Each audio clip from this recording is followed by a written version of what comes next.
사이다 무비튼. 어느 날 갑자기 아빠와 엄마와 언니가 사라져 집에는 나 혼자만 남게 되었다. 하지만 당시의 나는 왜 아무도 돌아오지 않는지 알 수 없어서 그저 계속 가족을 기다릴 뿐이었다. 아침이 되었을 무렵 울다 지쳐있는데 지방에서 올라온 할아버지와 할머니가 나를 데리러 오셨다. 소연아, 아이고 다행이다. 미안해, 혼자 외로웠지? 서울 오는 게 오랜만이라서 길을 헤맸지 뭐니. 할머니, 할아버지, 왜 온 거야? 우리 소연이 데리러 왔지. 나를? 아빠는? 엄마랑 언니는? 그건 네가 어른이 되면 알려주마. 그니까 지금은 할아버지랑 할머니랑 같이 살자. 응. 당시 나는 아직 1학년이어서 왜 갑자기 가족이 사라졌는지 알 수 없었다. 할아버지와 할머니는 조용한 시골 마을에서 살고 있어서 나도 필연적으로 그 동네로 전학을 가 함께 살게 되었다. 할아버지는 과묵했지만 할머니는 엄청 유쾌한 분이셨고 나는 곧바로 친구도 생겨 즐거운 생활을 보냈다. 시간이 흘러 고등학교 1학년이 되었을 무렵 할머니가 사실을 알려주셨다. 우리 소연이도 슬슬 알 나이가 되었구나. 사실 네 엄마랑 아빠는 이혼했단다. 애초에 둘은 각자 아이들을 데리고 와서 재혼한 사이인데 네 언니는 아빠가 데려온 아이라서 아빠랑 같이 나간 거야.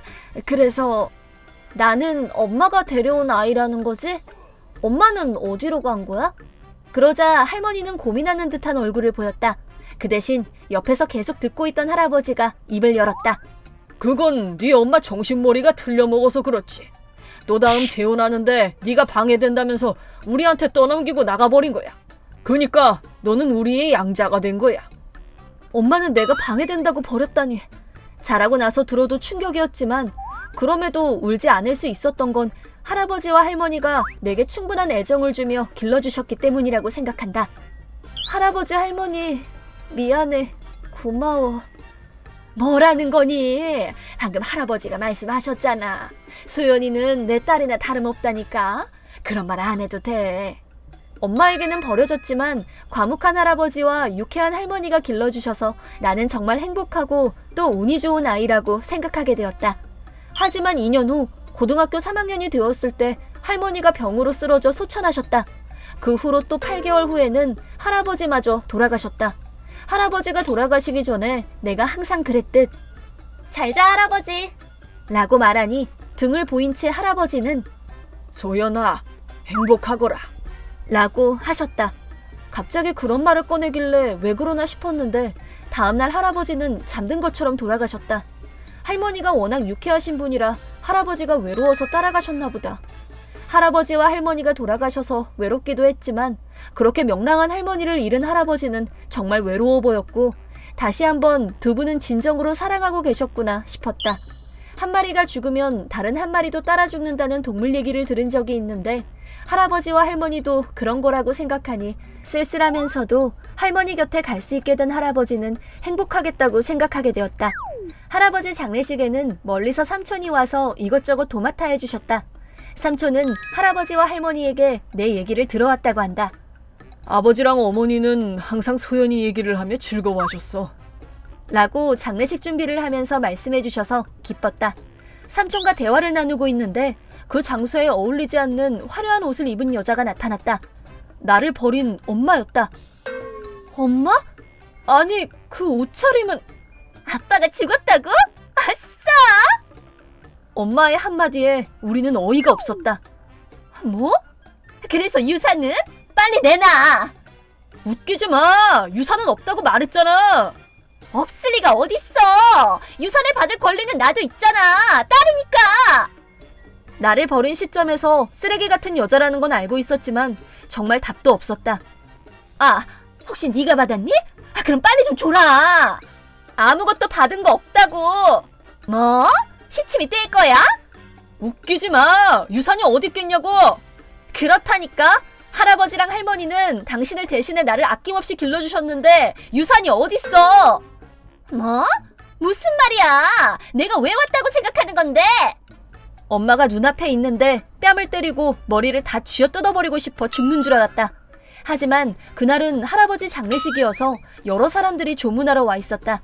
내 개인적인 감정으로 이 자리를 엉망으로 만들 수는 없었다. 됐어. 그럼 소연이 넌 나하고 같이 가자. 좋은 직장도 준비해놨어. 뭐? 당신 뭐라는 거야? 누가 같이 살겠대? 같이 안 살면 내 빚은 누가 갚아줄 건데. 넌 내 딸이잖아. 그냥 하는 말 들어. 당신은 나를 버린 그날부터 내 엄마가 아니야. 이 이상 할아버지 장례식을 망치면 경찰 불러서 지금까지 있었던 일 전부 다 말할 거야. 그럼 당신은 아동학대로 잡혀가겠지. 여기 산 증인이 있으니까 싹 다 증언해줄게. 오늘은 일단 돌아간다. 그래도 다음에 꼭 다시 올 거야. 라고 말하고 엄마는 돌아갔다. 왜 저런 인간한테서 태어났을까? 그런 생각을 하니 분하고 비참해서 눈물이 나왔다.